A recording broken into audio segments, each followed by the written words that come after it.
नमस्कार प्रिय श्रोता, यहाँहरू सबैलाई हाम्रो युट्युब च्यानलमा स्वागत छ। आज हामी तपाईहरुका लागि नेपालका सुप्रसिद्ध लेखक अमर न्यौपानेद्वारा लिखित उपन्यास करोडौं कस्तुरीको अडियो बुक प्रस्तुत गर्दैछौँ। यो उपन्यास मानिसको जीवनयात्रा, आत्मअनुसन्धान र खोजीको कथा हो, जसले हामीलाई गहिरो अनुभूति गराउँछ। आशा छ तपाईहरुलाई यो पुस्तक सुन्ने यात्रा रोमाञ्चक र अर्थपूर्ण लाग्नेछ। यदि तपाईलाई हाम्रो प्रयास मन पर्छ भने कृपया लाइक, शेयर र सब्स्क्राइब गर्न नभुल्नुहोस्। तपाईका प्रतिक्रियाहरू हाम्रा लागि निकै महत्त्वपूर्ण छन्। अब आउनुहोस् सुन्नु सुरु गरौँ करोडौं कस्तुरी। अध्याय 1। भोकले रुनु, शोकले रुनु, दुःखले रुनु, बाआमाको गाली अनि पिटाइले रुनु, शिक्षकले दिएको सजायले रुनु र कथा कविताको संवेदनाले पग्लिएर रुनुमा कति फरक हुँदो रहेछ, जुन मैले पहिलो पटक महसुस गर्दै थिएँ। ती फरक फरक आँसुलाई पनि रगतलाई चाहिँ परीक्षण गर्न सक्ने हो भने त्यहाँभित्र के देखिन्थ्यो होला। शीर्षक: दाहिने मस्तिष्क, पहिलेका कल्पना। थाहा छैन मलाई कसैले कल्पना गरेको हो या होइन, तर सानो छँदा म असाध्यै काल्पनिक स्वभावको थिएँ। खरको छानो, काँसको बार, हरियाली गुमाएर खुइलिएको सानो थुम्को जस्तो झुप्रो हाम्रो घर। हाम्रो घरमा हरियाली थियो किनभने घरमा बाआमा हुनुहुन्थ्यो, त्यसैले घरमा सब थोक थियो। बाआमा भएपछि सब थोक भए जस्तो लाग्दो रहेछ। घरको एउटा कुनामा भान्सा थियो, अर्को कुनामा भण्डार, अर्को कुनामा राखन धरन गर्ने ठाउँ जहाँ एउटा पुरानो दराजमाथि धुवाँ लागेर आफ्नो रङ गुमाएका दुईवटा टिनका बाकस, अर्को कुनामा दुईटा खाट, एउटा ठुलो अर्को सानो। सानोमा बा सुत्नुहुन्थ्यो, ठुलोमा आमा, दिदी र म। थोत्रा लुगाहरू तुनेर आमाले डसना बनाउनु भएको थियो अनि कोदाको भुसको सिरानी। ठाउँ ठाउँमा कपास पोका परेको सिरक थियो जसले आधा जाडो छेक्थ्यो, बाँकी आधा जाडो छेक्ने तातो हाम्रो आफ्नै शरीरमा थियो। सुनसान रात, नजिकै टुकी बलिरहेको थियो। आमाले आफ्नै सुख दुःख तुनेर आफ्नै रच्नुभएका कविताका श्लोकहरू गाउन थाल्नुभयो। बीचबीचमा कहाली लाग्दा कथा पनि सुनाउनु भयो। कविता र कथाको करुणाले मेरो मन पग्लियो। झरी पर्दा पानीका थोपा धान्न नसकेर पातको टुप्पाबाट जमिनमा तप तप पानी चुहिएझै मन पग्लिएको पानी आँखाले धान्न नसकेर कञ्चरतिर तप तप चुहिँदै थियो। मलाई कविता र कथा भन्ने पनि थाहा थिएन, तर कविता र कथा मिलेर मलाई अझै काल्पनिक बनाएर रुवाउँदै थिए। भोकले रुनु, शोकले रुनु, दुःखले रुनु, बाआमाको गाली अनि पिटाइले रुनु, शिक्षकले दिएको सजायले रुनु र कथा कविताको संवेदनाले पग्लिएर रुनुमा कति फरक हुँदो रहेछ, जुन मैले पहिलो पटक महसुस गर्दै थिएँ। ती फरक फरक आँसुलाई पनि रगतलाई चाहिँ परीक्षण गर्न सक्ने हो भने त्यहाँभित्र के देखिन्थ्यो होला। म जहाज नचढेको बालकलाई कविता र कथा मिलेर जहाजले भन्दा माथि उडाउँदै थिए। यो संसारबाट उडाएर अर्कै संसारमा पुर्याउँदै थिए। लौकिक तर एकदम अलौकिक जस्तो संसार, मानौ त्यो संसार जति सुन्दर संसार यो संसारमै छैन। मट्टीतेल पिउँदै उज्यालो दिँदै हाम्रो सिरान्नेर बलिरहेको टुकीतिर फर्केर आमाले भन्नुभयो, बत्ती निभाइदे बाबु। फोक्सोदेखि नै खुब बल गरेर मैले फू गरे र टुकीको ढुकढुकी बन्द गर्न खोजे। हुरी चल्दा रुखको हाँगा ढल्किए झैँ बत्तीको ज्वाला यसो उता ढल्कियो, तर निभेन। दिदीले गिजाउँदै भने, त्यति पनि निभाउन सकेन यो नसेले त। हेर, म यहीँबाट एकै सासमा निभाउन सक्छु। उसले मुखभरि हावा जम्मा गरेर निभाउन खोजी।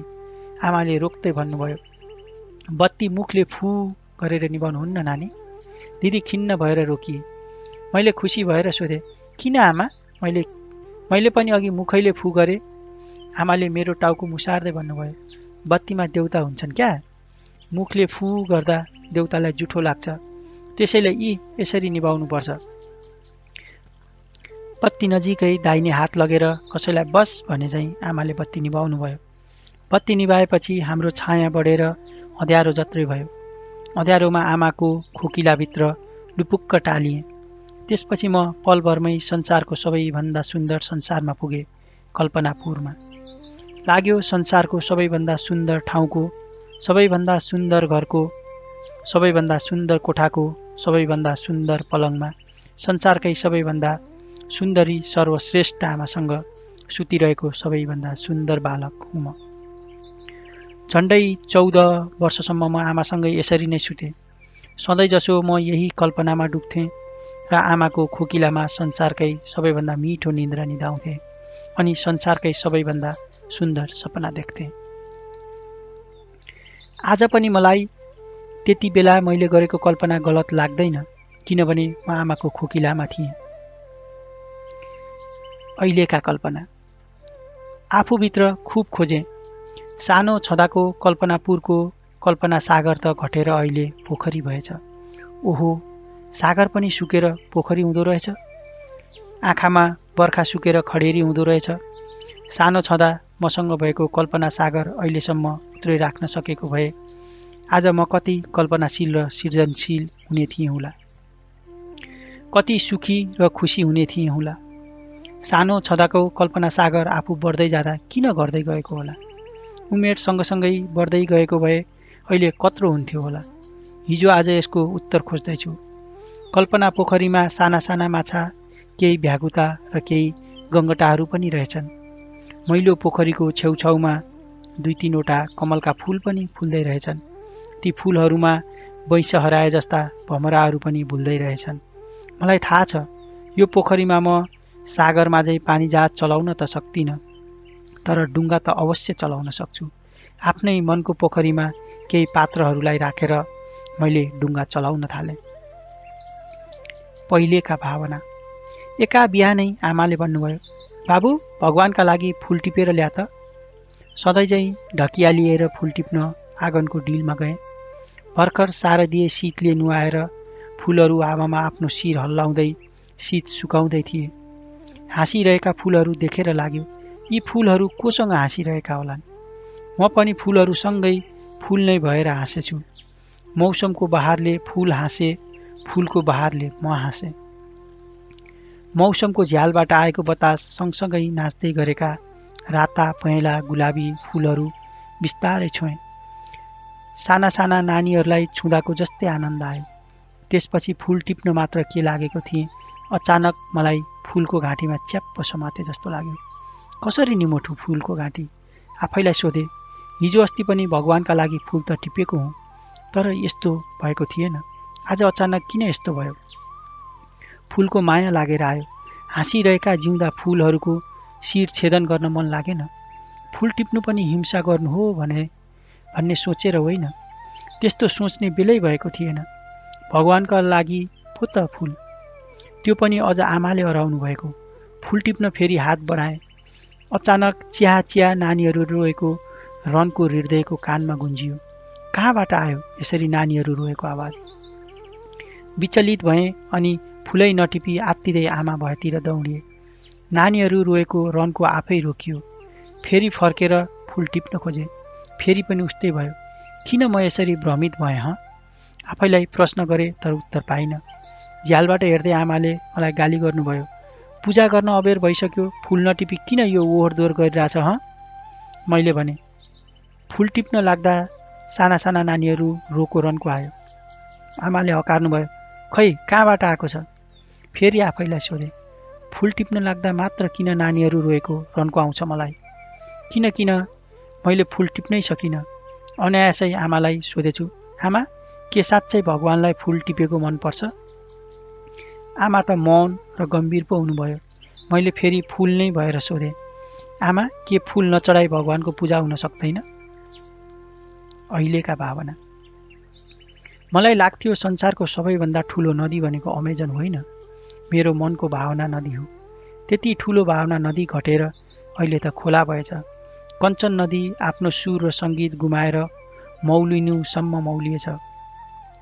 आफू बढ्दै जाँदा म भित्रको भावना नदी भने किन गर्दै गएको होला? फूल जस्तो कोमल भावना कसरी पत्थर जस्तो कठोर भएको होला? हिजो आज यसको उत्तर खोज्दैछु। पहिलेका सपना। सानो छँदा निदाएर होइन, बिउजिएरै सपना देख्थेँ। हाम्रो झुप्रो घर टाढाबाट हेर्दा खरको थुप्रो जस्तै देखिन्थ्यो। त्यस्तो घरमा तलो हुने कुरै भएन। घरको छानामा प्रशस्त घिरौँला, लौका, फर्सी फलेका थिए। कहिलेकाहीँ त लाग्थ्यो कतै हाम्रो घरको छानोले नै नधान्ने पो हो कि।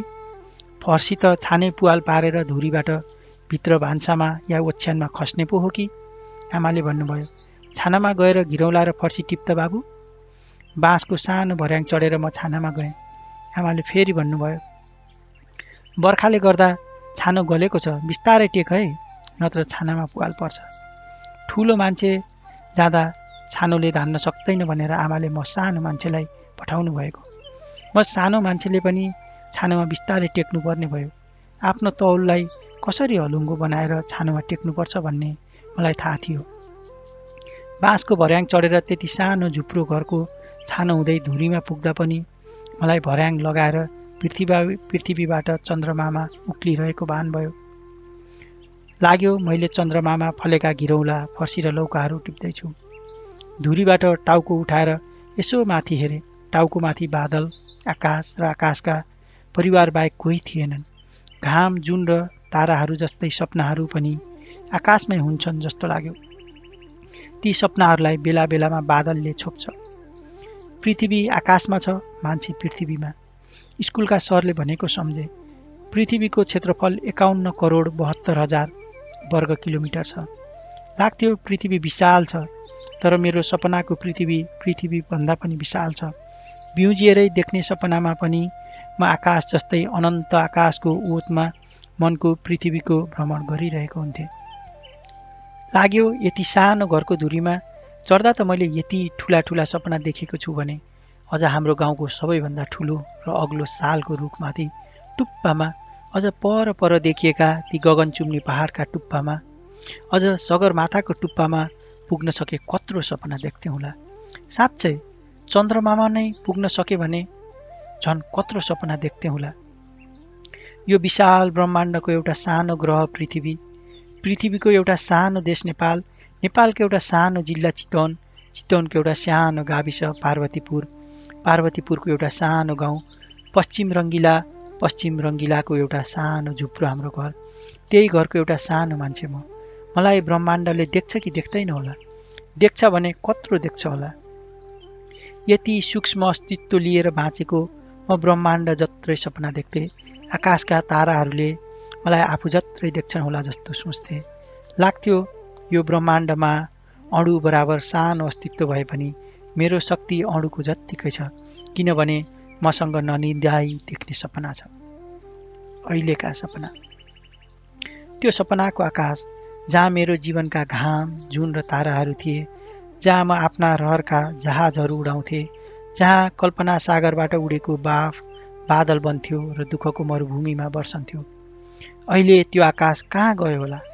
ती घाम, जुन र ताराहरू कहाँ अस्ताए होलान्? दुःखको मरुभूमिमा वर्षने वर्षा कहाँ गयो होला? आफूभित्र खुब खोजे, सपनाको आकाश अलिकति बाँकी बसेको रहेछ। आकाशको अर्को नाम अनन्त हो। तर मेरो कल्पनापुरको आकाश त साँगुरिएर एउटा घरको सिलिङ जत्रै पो भएछ। घाम, जुन र ताराहरू मधुरा बल्ब जस्ता भएछन्। सायद यी कोइलाको पिण्ड हुने तयारीमा छन्। यति सानो सपनाको आकाशमा अब मेरा खिया लागेका रहरका जहाजहरू कसरी उड्लान् खै? जे भए पनि कल्पनापुर पुगेर एउटा उपन्यास लेख्नु थियो मलाई। त्यसैले सानै आकाश भए पनि एकपटक भावनाको जहाज सपनाको आकाशमा उडाएर कल्पनापुर जाने तयारी गरे र यसरी गएँ। शीर्षक उडान। भावनाको जहाज सपनाको आकाशमा उडाएर छिनभरमै म आफ्नै मनोलोकको कल्पनापुर पुगेँ। पुग्नु अघि सोचेको थिएँ, कल्पनापुर त धरतीपुरको सबैभन्दा सुन्दर ठाउँभन्दा पनि सुन्दर होला, शान्त होला। त्यहाँका मान्छेहरू सुखी, सन्तुष्ट र सम्पन्न होलान्। तर मेरो मनोलोकको कल्पनापुर त अहिलेको धरतीपुर जस्तै प्रदूषित भएको रहेछ। मान्छेहरू पनि धरतीपुरका जस्तै दुखी, असन्तुष्ट र बेचैन रहेछन्। कल्पनापुरको राजधानी सिर्जनापुर गएँ। सिर्जनापुर त झन् काठमाडौँ जस्तै प्रदूषित भएछ। त्यसपछि सिर्जनापुरको प्रसिद्ध पार्क माया पार्क गएँ। माया पार्क त पक्कै पनि सुन्दर होला। त्यहाँ अवश्य पनि प्रेमका पवित्र कथाहरू भेटिएलान्, प्रेमका शाश्वत झुडीहरू पनि भेटिएलान् भन्ने सोचेको थिएँ। पार्कभित्र यसो के छिरेको थिएँ।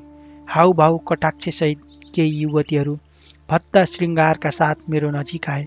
अनेक नखरा देखाए। एउटीले भनी, हेलो हिरो, चाहिन्छ? झसङ्ग झस्किए र अचम्मित भएर उसलाई हेरे। यसले के बेच्न खोजेकी होली?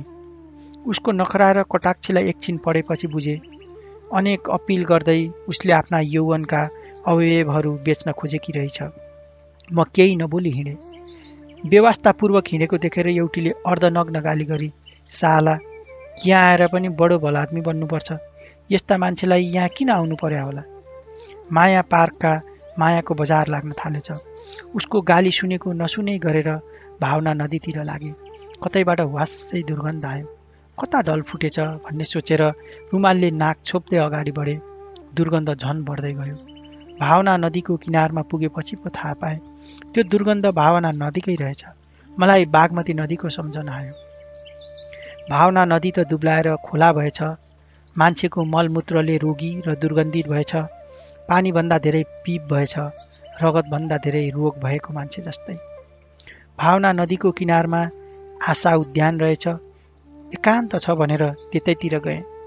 उजाड भए पनि उद्यानमा केही फुलहरू फुलेका रहेछन्। कता कति फुलेका फुलहरू उदास अनुहार लिएर मैलो हाँसु मुस्किलले हाँसेका रहेछन्। प्रदूषणले गर्दा पातहरूले आफ्नो रङ गुमाएका र कता कति मुस्किलले फलेका फलहरूले पनि आफ्नो स्वाद हराएका रहेछन्। कल्पनापुर नै प्रदूषित भएपछि कवि, कलाकार, लेखक, वैज्ञानिकहरूको कल्पना पनि प्रदूषित हुने भयो। उनीहरूको महत्त्वपूर्ण आधार भनेकै कल्पनापुर हो। कल्पना नै प्रदूषित भएपछि कला, साहित्य र विज्ञानको हाल के होला? यथार्थमा भन्दा कल्पनामा बढी रम्ने प्रेमी प्रेमिकाहरू र तिनको प्रेमको के हाल होला? कल्पनापुर जति सुन्दर र शान्त ठाउँ कहीँ हुँदैन।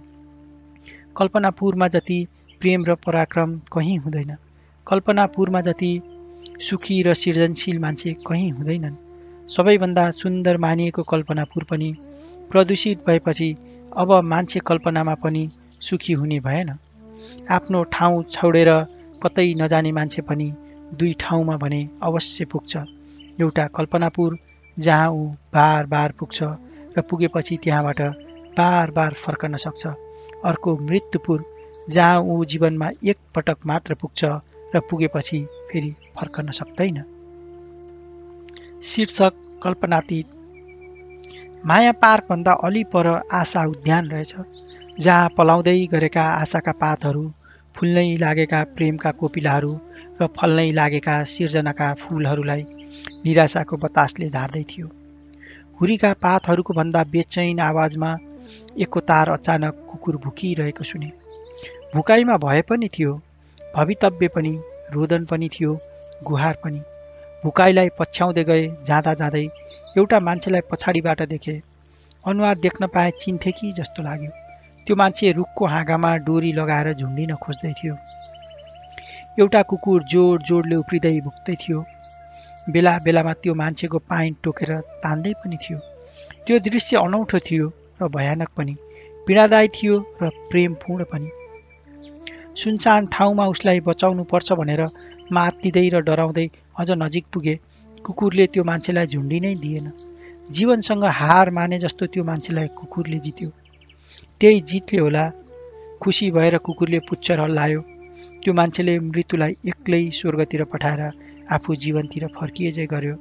त्यसैले त म टक्क रोकिएँ। म यति नजिक पुगिसकेको थिएँ कि त्यो मान्छेले कुकुरलाई हप्काएको पनि सुने। तैँले मलाई मर्न पनि दिइनस् है। लागेको थियो अब मलाई भगवानले पनि मर्नबाट रोक्न सक्दैनन्। तर तैँले रोकिस्। तैँ भन् त यस्तो अवस्थामा म कसरी बाँचुँ? कुकुर कुइँ कुइँ कराउँदै उसको खुट्टामा टाउको झुकाएर लुटपुटिँदै थियो। शब्दविहीन कुकुर भावले भन्दै थियो, ए प्रिय मान्छे, ए मेरा आदरणीय मालिक, अरू केही नसके पनि तिमी कमसेकम म जसरी त बाँच्न सक्छौ नि। के मैले आत्महत्या गरेको छु र? जीवनमा जति दुःख परे पनि हामी पशुहरू कहिल्यै आत्महत्या गर्दैनौँ। तिमी त मान्छे, तिमीसँग बाँच्नका लागि सुख र खुसी दिने धेरै थोक छन्, तर तिमीहरू नै किन बाँच्न सक्दैनौ? बाँच्ने कला सिकाउने नाममा मान्छेले बनाएको ठुला ठुला ठेलीहरूलाई पन्छाएर एकपटक कुकुरको जीवनलाई मात्र पढ्ने हो भने मान्छेले कहिल्यै आत्महत्या गर्न सक्दैन। कुकुरको भावलाई पढेर हो या नपढेरै हो, त्यो मान्छेले आत्महत्या गरेन। कुकुर सँगसँगै भुइँमा थचक्क बस्यो। आफ्ना सन्तानलाई चाहिँ कुकुरको टाउको सुमसुमाउँदै भन्यो, त मेरो छायाभन्दा पनि बढी रहेछस्। मेरै छायाले त मलाई आत्महत्या गर्नबाट रोक्न सक्दैन, तर तैँले रोकिस्। म भित्र पनि त छस्। त नभएको भए मैले आत्महत्या गरिसक्ने थिएँ, बुझिस् टोनी? मैले त्यो मान्छेको आवाज चिने, तर आवाजको आधारमा जो मान्छे भनेर मैले उनलाई चिने उनी त्यो मान्छे हुनै सक्दैनन्। यदि रहेछन् भने यो संसारकै भयानक दुर्घटना हुनेछ।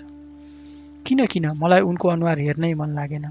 उभिएकै ठाउँबाट फर्कन खोजेँ र फर्किएँ, तर फर्किएर पनि फर्किरहन सकिनँ। त्यसैले एकपटक फेरि उनीतिर फर्किएँ।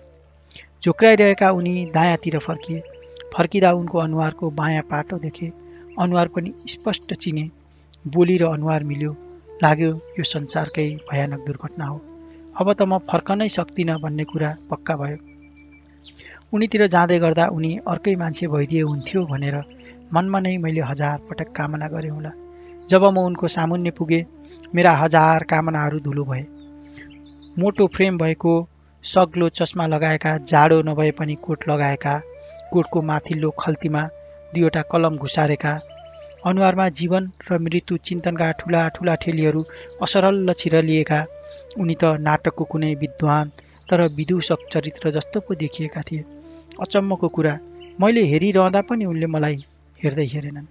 कुकुर सबैभन्दा नजिकको आफन्त जस्तो भएर बिरामी कुरे झैँ उनको गोडामा लुटपुटिँदै बसिरहेको थियो र बेला बेलामा उनको उदास अनुहार प्रेमपूर्वक हेरिरहेको थियो।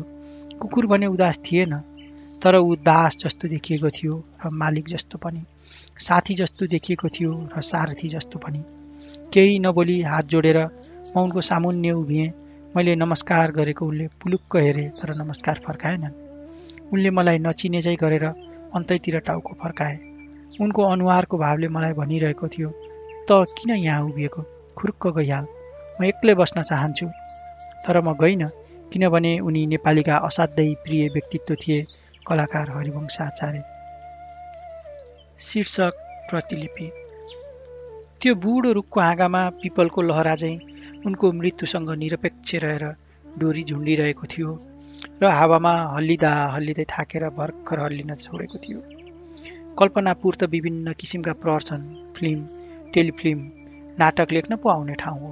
सायद कल्पनापुर प्रदूषित भएकाले हरिवंश दाइले यस्तो गरेका हुन् कि। सधैँ ठट्टा र रमाइलो गरिरहनेको निधारमा कहिल्यै नफुस्केलान् जस्ता कुण्ठाका थुप्रै गाँठा थिए। पापी मनले अनेक कुकल्पना पनि गर्यो। कल्पनापुर फोहोर भएकाले यस्तो कुकल्पनाहरू आएका होलान् भन्ने सोचे। यस्तो परिस्थितिमा म उनीसँग के भनेर बोलुँ? उनले नै बोलिदिए कति सहज हुन्थ्यो, तर उनी बोल्दैनन्। जहिले पनि नमस्कार दाई भनेपछि नमस्कार मेरो भाइ भनेर हार्दिकता व्यक्त गर्ने मान्छेले किन यस्तो गरेका होलान्? उनले त मलाई नचिनेको मान्छेलाई जत्तिकै व्यवस्था गरे। मेरो उपस्थितिले उनलाई असहज बनाएछ क्यारे। अलि पर गएर बसे। उनको पछि पछि जाउँ कि नजाउँ भएँ, तर जे परे पर्ला भनेर पछि लागे। केही बेरपछि उनको अनुहार अलि सहज जस्तो हुँदै गयो। त्यसपछि मैले अप्ठ्यारो मान्दै सोधेँ, दाई कल्पनापुर कहिले आउनुभएको? मेरो प्रश्न सुनेर उनको मुख निम पत्ताको रस पिए जस्तो तितो भयो। त्यही स्वादमा उनले भने, मेरो त घर नै यही हो। प्रति प्रश्न गरे, दाइले यहाँ पनि घर बनाइसक्नु भएको हो र? उनी अलि सहज भएर बोले, पहिलेदेखि नै मेरो घर यही हो। मेरा बाआमा जन्मेको पनि यही, बाआमाले बिहे गरेको पनि यही, मेरी आमा गर्भवती हुनुभएको पनि यही, म जन्मेको पनि यही, हुर्केको, बढेको, फुलेको र फलेको पनि यही।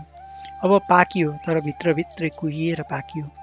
बाहिरबाट हेर्दा त सधैँ नै देखिन्छु, तर भित्रभित्रै कुहिएको रहेछु। बल्ल आज बिहान मेरो मनोलोकमा जीवनमै पहिलोपटक घाम लाग्यो र थाहा पाएँ। कुहिएको फल अब कतिन्जेल रुखमा अडिएला र खै, अब झर्ने पनि यही। यति महान कलाकारले यस्तो कुरा गर्दा म जिल्ल परेँ। उनी बिरामी हुँदा नेपालको कलाकारिता क्षेत्र नै बिरामी हुन्छ। फेरि आफैलाई प्रश्न गरे, म पो झुक्किए कि क्या हो? काटी कुटी उस्तै छ अनुहार। मैले बाध्य भएर सोधेँ, तपाईँ हरिवंश आचार्य होइन र? उनले भने, हो। मैले खुसी हुँदै सोधेँ, अनि मलाई चिन्नु भएन त? उनले उस्तै व्यवस्थापूर्वक भने, चिनिन। मान्छे नचिन्ने रोग लागेछ कि क्या हो उनलाई? मैले आफूलाई चिनाएँ, म अमर भाइ के दाइ? उनले पुरै नचिनेको भावमा भने, को अमर भाइ? मेरो कोही भाइ पनि छैन, दाइ पनि छैन। उहिले मेरी आमा तरुणी हुँदा आमाको पाठेघरमा वर्षौँसम्म बाका करोडौँ स्पम र आमाका करोडौँ ओभहरूले पटक पटक बैठक बसेर एउटा मात्र छोरो बनाउने निर्णय गरेका रहेछन्। त्यही भएर म एक्लो छोरो, एउटै पाठेघरको होइन, एउटै देशघरको दाजुभाइ बनेको दाइ। हामीले कति धेरै दिन सँगै बिताएका छौँ, दाइले कसरी बिर्सिनु भएको? उनले निर्धक्क भने, म एकपटक देखेको मान्छे कहिल्यै बिर्सिन्न, म पढेको बिर्सन्छु, देखेको बिर्सन्न, बुझ्नुभयो? तैपनि मैले अझै सम्झाउने प्रयास गरेँ, दाइहरूले नै होइन र 15 गते दसैँ कान्तिपुर जस्ता टेलिफिल्म बनाउनु भएको, यमलोक, अभिनन्दन, शालिग जस्ता प्रदर्शन बनाउनु भएको। उनले लामो सुस्केरा छोडेर भने, त्यस्तो राम्रो काम गरे भए मेरो हालत यस्तो हुन्थ्यो अहिले? मलाई पनि सबैले चिन्थे, वाह महान कलाकार हरिवंशजी भन्थे। यसरी बेकार हलिवंशे भएर बाँच्नु पर्थ्यो मैले? अनि बाँच्न पनि नसकेर यसरी मर्ने दुष्प्रयास गर्नु पर्थ्यो अहिले? पापी मनले फेरि पाप सोच्यो। यति भएपछि दाइ पक्कै खुस्केका हुन्, पक्कै पनि उनलाई मान्छे नचिन्ने र आफूले गरेको काम बिर्सने रोग लागेको हुनुपर्छ। तैपनि पहिलेको कुरा सम्झन्छन् कि भनेर सोधे। दाइले आफ्नो जीवन कथा लेख्नुभयो नि है, चिना हराएको मान्छे? त्यो मेरो जीवन कथाको पुस्तक होइन, हरिवंश आचार्यको हो। अनि तपाईँ हरिवंश आचार्य होइन त? हो। अनि किन होइन भन्नुभएको त? त्यो जीवन कथाको पुस्तक कलाकार हरिवंश आचार्य हो, म चाहिँ बेकार हरिवंश आचार्य। तपाईँको कुराको छेउ पनि बुझिन, टुप्पो पनि बुझिन, मास त झन् बुझ्ने कुरै भएन। कसरी बुझ्नु त? मेरो टुप्पाको कुरा कपालले छोप्या छ, फेदको कुरा मोजाले छोप्या छ, मोजालाई जुत्ताले छोप्या छ, माथको कुरा कट्टुले छोप्या छ, कट्टुलाई ट्राउजरले छोप्या छ, ट्राउजरलाई प्यान्टले छोप्या छ। म भनेको जुत्ता, मोजा, गन्जी, सर्ट, प्यान्ट, कोट, कपाल होइन क्यारे। तपाईँले मलाई नाङ्गै देखे पनि केही बुझ्नुहुन्न, सबै छालाले छोप्या छ। छालाको मसिना मसिना पुवालबाट भित्र हेर्न सक्नुहुन्छ? त्यो त डाक्टरले सूक्ष्मदर्शक यन्त्रबाट मात्र देख्न सक्छन् दाइ। देख्दैनन् तिनले पनि, देख्ने भए अस्ति नै म बिरामी हुँदा देखिसक्ने थिए। तिनले त हाड, छाला, मासु र रगत मात्र देख्छन्, तर वास्तविक मान्छे भनेको हाड, छाला, मासु र रगत मात्र होइन क्यारे। यदि त्यसो भएको भए त हाड, छाला, मासु र रगत जोसँग धेरै छ त्यो नै सबैभन्दा ठुलो, शक्तिशाली र प्रतिभाशाली मान्छे हुने थियो। बुझ्नुभयो? बुझ्दैछु दाइ। तपाईँ त नेपालको बिग्रिया बतासे पत्रकार हो कि क्या हो? बुझ्दैछु रे। यसरी सोध्ने मान्छेले त पहिल्यै सबै कुरा बुझेर आउनुपर्छ नि।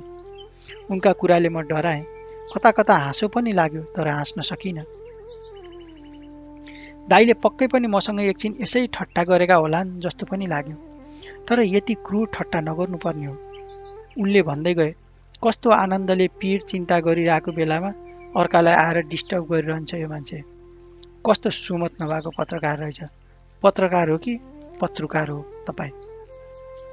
म पत्रकार होइन दाइ, अलिअलि साहित्य लेख्छु। उनी एकछिन घोरिए। घोरिँदा उनको निधारमा झन् धेरै गाँठा थपिए अनि गाँठा फुकाउन खोजे झैँ गरेर उनले भने, ए लेखक है? कतै पत्र पत्रिकामा तपाईँकै नाम पढे जस्तो लाग्यो। कतै तपाईँ पानीको घाम र सेतो धरतीको लेखक त होइन? हो दाइ।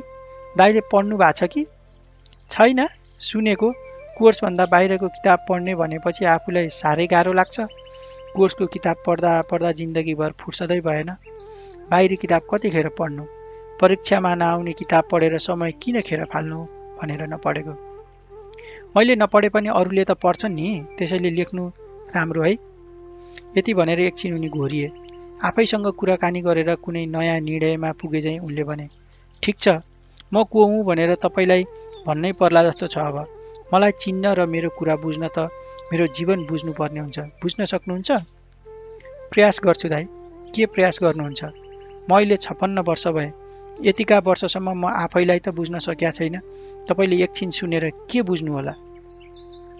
उनी आफैले बुझ्न नसकेको जीवन मैले बुझ्न सक्छु भन्ने आँट र क्षमता दुवै मसँग थिएन। म हताश भएँ अनि मौन पनि। हताश भएको मलाई सान्त्वना दिँदै उनले भने, हुन त बुझ्नेले आँ गर्दा अलङ्कार नै बुझ्छन्। झन् तपाईँ त लेखक पर्नुभयो। आँ गर्दा अलङ्कार मात्र होइन, रस, ध्वनि, वक्रोक्ति, रीति सबै बुझ्न बेर छैन। त्यति मात्र हो र?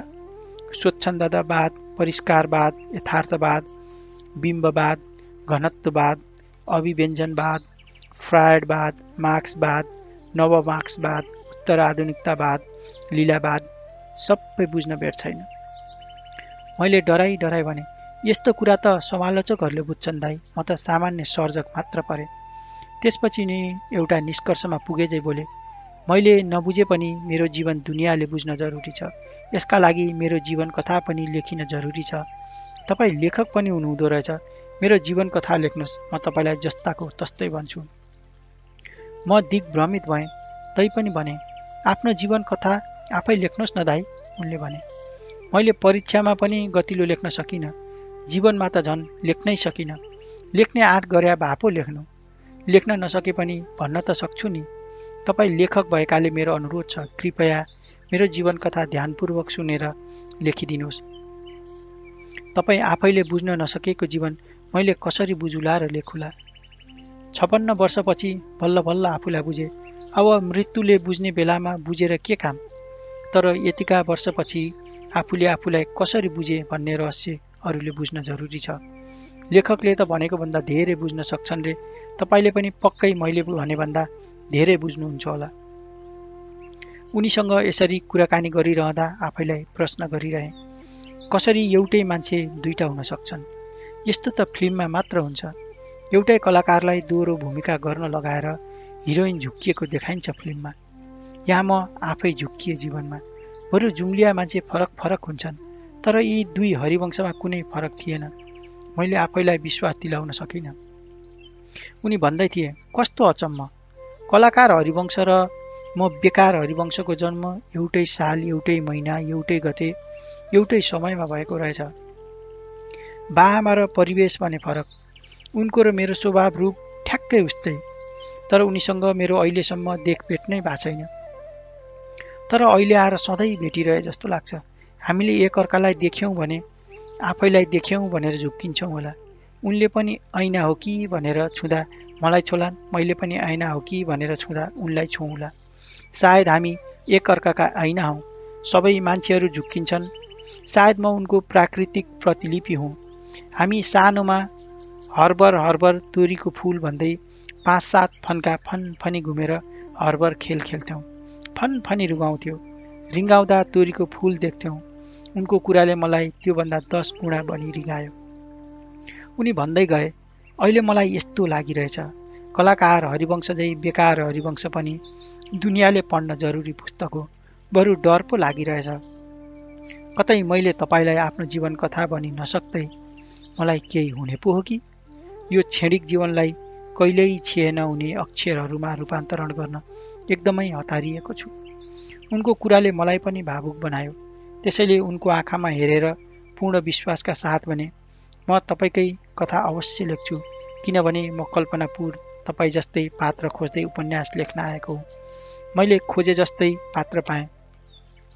जसरी रुखबाट विभिन्न किसिमका फर्निचर बनाइन्छ, अन्नबाट विभिन्न प्रकारका परिकार बनाइन्छ, त्यसरी नै म तपाईँको जीवनबाट उपन्यास बनाउँछु।